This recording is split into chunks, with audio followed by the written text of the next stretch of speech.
Hola a todos, bienvenidos a un nuevo episodio de Legal Insight. Hoy vamos a conversar con Rodrigo Luchinsky. Rodrigo es abogado, egresado de la UBA y además es doctor en Derecho de la misma universidad.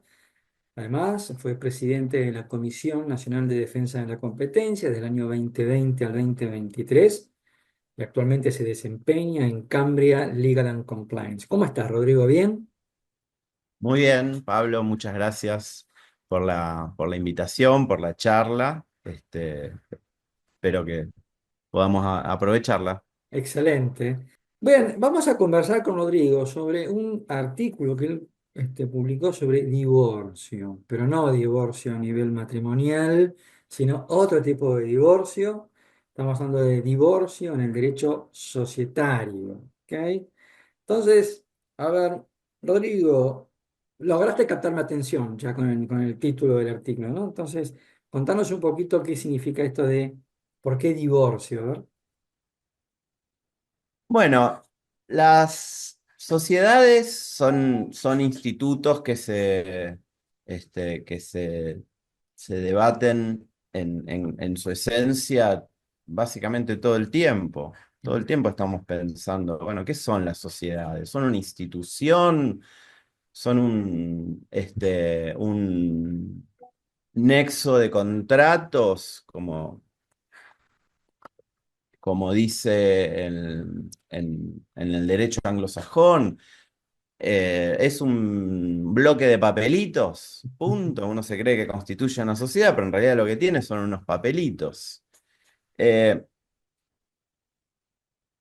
entonces, las sociedades, en realidad todos los institutos del derecho comercial se enmarcan en un sentir de época, ¿no? No volver hacia atrás, pero las sociedades nacieron, ni siquiera nacieron vinculadas al derecho privado, vincularon como instrumentos de las monarquías absolutas. Ujú. Hoy estamos en esta época transicional a nivel cultura, digamos, con algunos elementos de la modernidad, pero pasando a la posmodernidad, en donde algunos institutos que se pensaban de algún modo, hoy se repiensan.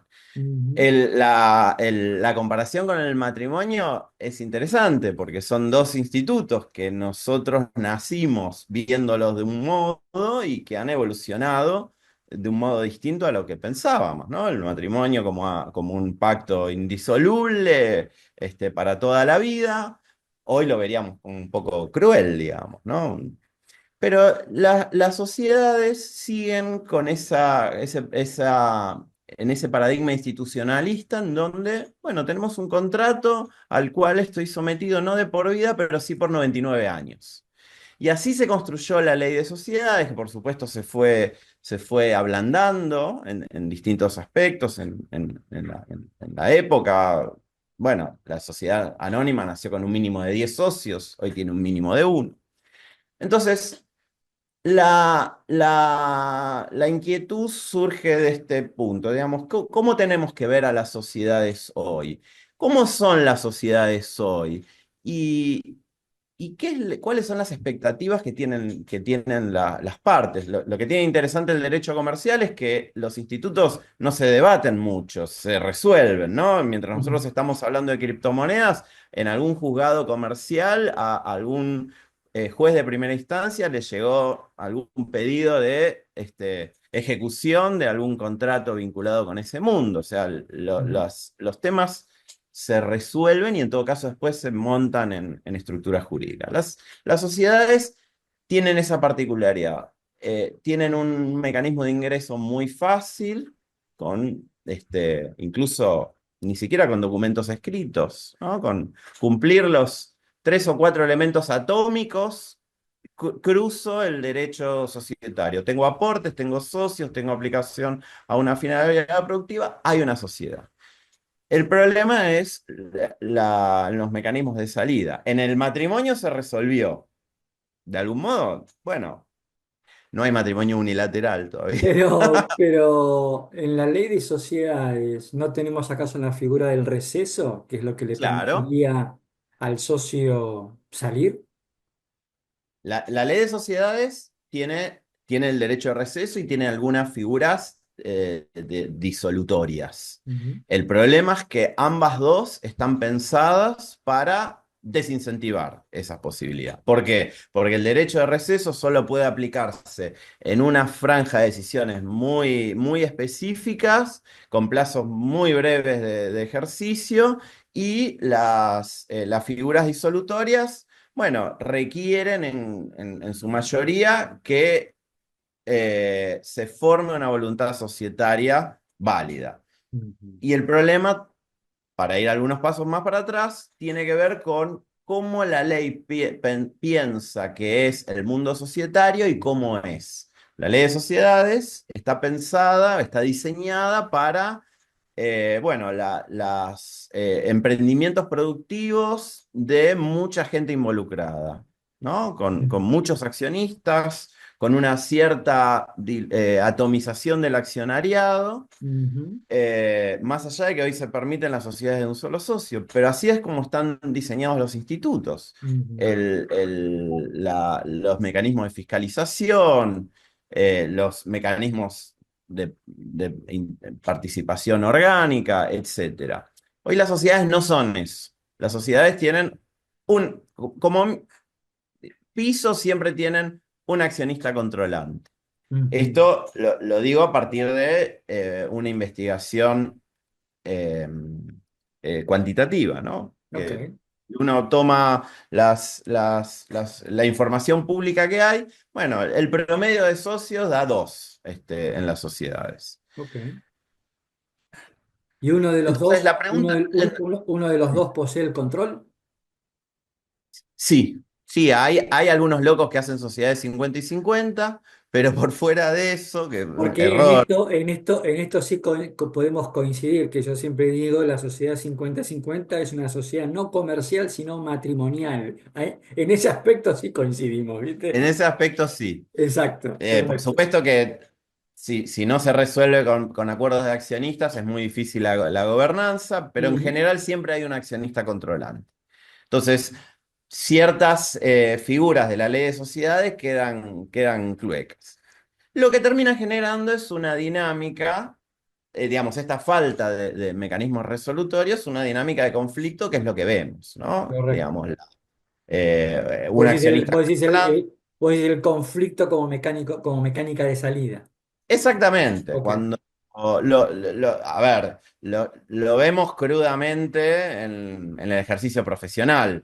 Cuando alguien tiene un conflicto societario, no dice, me preocupa que no han cumplido los procedimientos para las mayorías de la asamblea. No, lo que dice es, me estoy matando, quiero ver la forma de salir. Lo estoy diciendo crudamente, pero es Bueno, así. es así, correcto. Esa es la intención. Bien. Las herramientas procesales no apuntan a eso. Las herramientas procesales apuntan a corregir problemas de gobierno societario. Ujú. Bien. Entonces hay una contradicción entre lo que las partes quieren y lo que la ley nos provee como herramientas. Entonces la pregunta es, ¿se puede hacer algo? ¿Se puede hacer ¿No? algo? Bueno, hay que, hay que avanzar un poco, pero también volver a las fuentes. Eh, Avanzar un poco es el reconocimiento bueno, de la cruda realidad societaria, en Ujú. donde más allá del tamaño de las empresas, tengo esta situación en donde hay un accionista controlante que tiene bastante fácil el acceso a lo que la literatura académica llama los beneficios privados del control, digamos el abuso. Y un Ujú. accionista minoritario que, bueno, puede ejercer sus derechos de información tímidamente cuando le dejan, pero no tiene herramientas válidas. Y principalmente no sabe qué es lo que se está perdiendo o no. Eh, entonces, ¿y cuál es la herramienta? Si uno pone una sociedad arquetípica argentina, y en el mundo, o sea, si el modelo Berlin-Mintz ya no existe en general, ¿no? Incluso las grandes empresas tienen accionistas importantes, ¿no? Ujú. Elon Musk no creo, no debe tener el 51, pero no tiene un 0,00 Ujú, del capital social. Entonces, frente a esa dinámica, si uno lo pone en un ejercicio básico de teoría de juegos, digamos, ujú, el incentivo siempre es al choque. Al choque. El accionista mayoritario tiene que utilizar, es racional abusar de su posición, el accionista minoritario es racional agredir. El elemento que equilibra eso es el acceso a la información. No el acceso, es la simetría informativa. Si las partes conocen exactamente en forma equitativa de qué se trata la empresa con la que están vinculados, bueno, o va a haber una transacción o voy a tener una convivencia en términos de gobierno societario más pacífica. Entonces, la pregunta es, ¿cómo hago dentro de la ley? La ley no desincentiva el derecho de receso. El derecho de receso, perdón, lo desincentiva porque son pocas las pero posibilidades sí, coincidimos, pero te y pregunto, Rodrigo, más allá de lo que estamos de acuerdo, estoy de acuerdo contigo de que hay un desincentivo por parte de la ley, por lo menos en el tipo SA, ¿no? Este, a la salida del minoritario. Em, Convengamos que hay legislaciones donde el receso ni siquiera es otorgado. Hay legislaciones ¿no? donde el receso, por ejemplo, en España, donde ni siquiera es reconocido. Pero me pregunto, contractualmente, ¿nos podemos correr del receso y pactar cláusulas de salida utilizando, Sí, digamos, la autonomía de configuración contractual? totalmente. Lo Ok. podemos hacer con instrumentos estatutarios, con acuerdos de accionistas, hay absoluta libertad. Lo que pasa es que no ocurre en la realidad. Eso. Y no ocurre por otras, bueno, seguramente por una sumatoria de elementos, pero no ocurre. De Lo los que vos conflictos decís es que no hay pactos. Esto es lo que estás no hay diciendo. pactos. ¿Por qué? Porque los estatutos societarios, esta es mi tesis, ¿no? Esta idea de los estatutos tipo Ajá. es fatal, es tremenda. Uno, Ujú. uno lo que quiere es digamos, un empresario cuando constituye una sociedad no va a un abogado comercialista para diseñar las cláusulas. Va a un gestor o a un escribano que tratan de pasar un estatuto que pase lo más rápido posible el control de la autoridad del registro público. Y por otro lado, evidentemente también hay un tema de prejuicio, o un tema conductual. Nadie quiere pensar en el divorcio en el momento que me estoy casando, ¿no? Ujú, Recién ujú. ahora la ley civil permite pactar el- el régimen patrimonial. Claro, Pero exacto. eso no ocurre. Podría hacerlo si hay gente que lo pacta, que tiene buenos acuerdos societarios, seguramente sí. Los tribunales comerciales están llenos de conflictos societarios, de Bien, todo. bien, bien, bien, bien, bien. Y, digamos, frente a esto que estamos mencionando, de que hay libertad contractual, que podemos perfectamente hacerlo, incluirlo en el estatuto, en un acuerdo de accionistas, pregunto, ¿ves como algún tipo de amenaza o riesgo de que alguien te plantee algo por el lado de la Constitución, algún tipo de violación a la Constitución, etcétera? A ver, lo que yo propongo para empezar a debatir, por supuesto Mm. no hay ningún proyecto de ley, pero es simplemente un disparador, es una suerte de concurso de socios. ¿Qué significa? Concurso de socios, ¿qué es esto? A ver.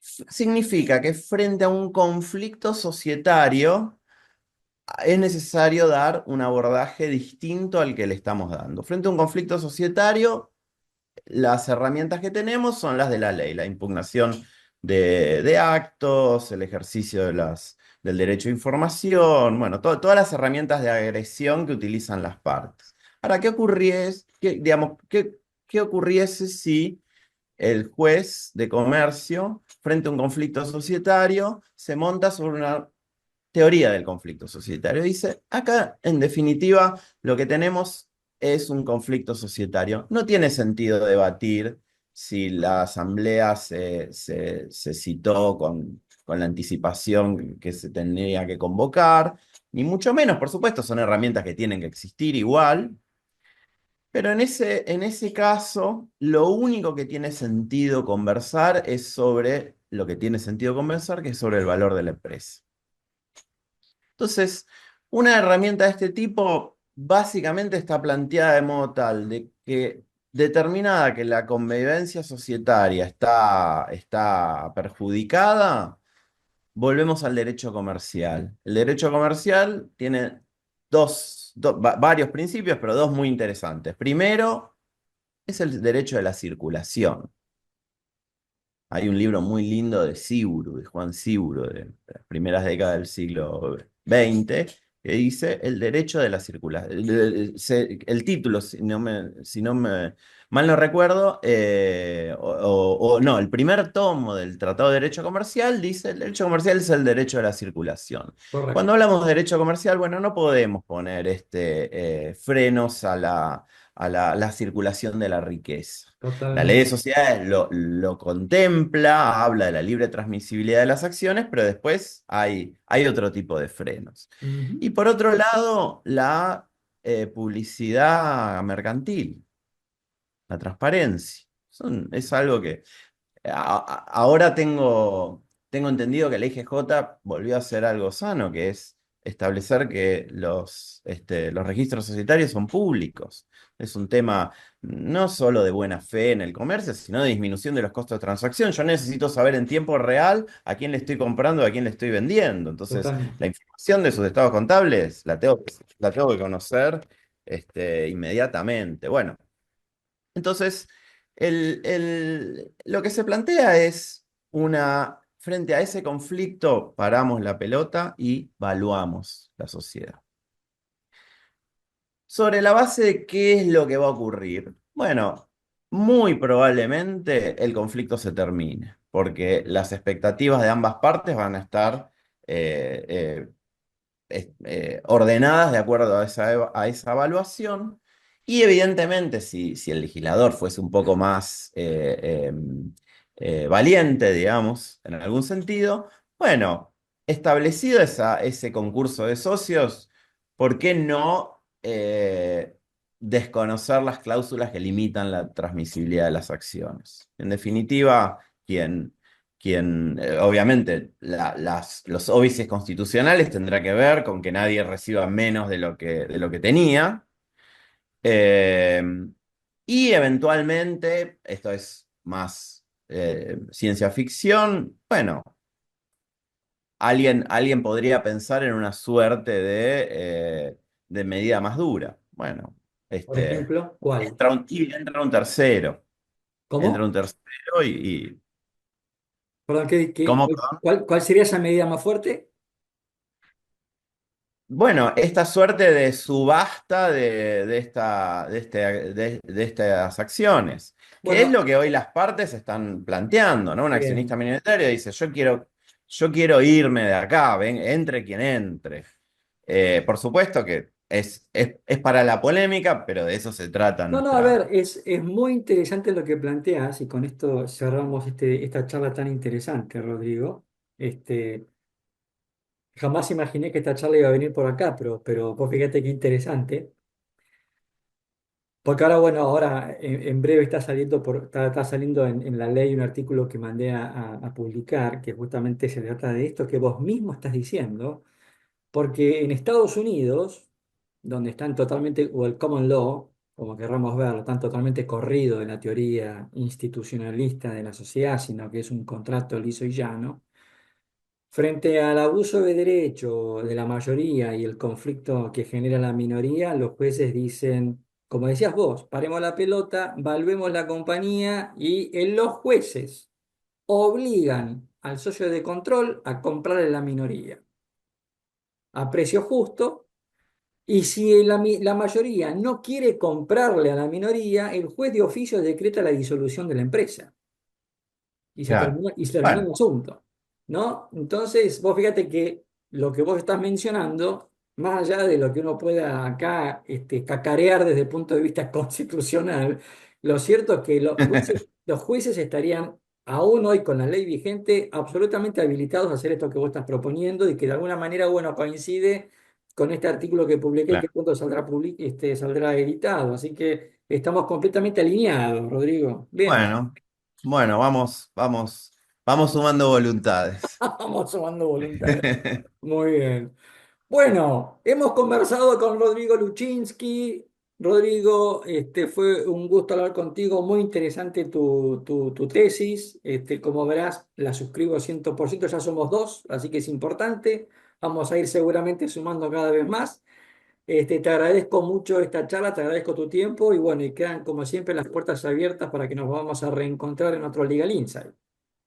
Bueno, muchísimas gracias y bueno, a disposición para seguir conversando.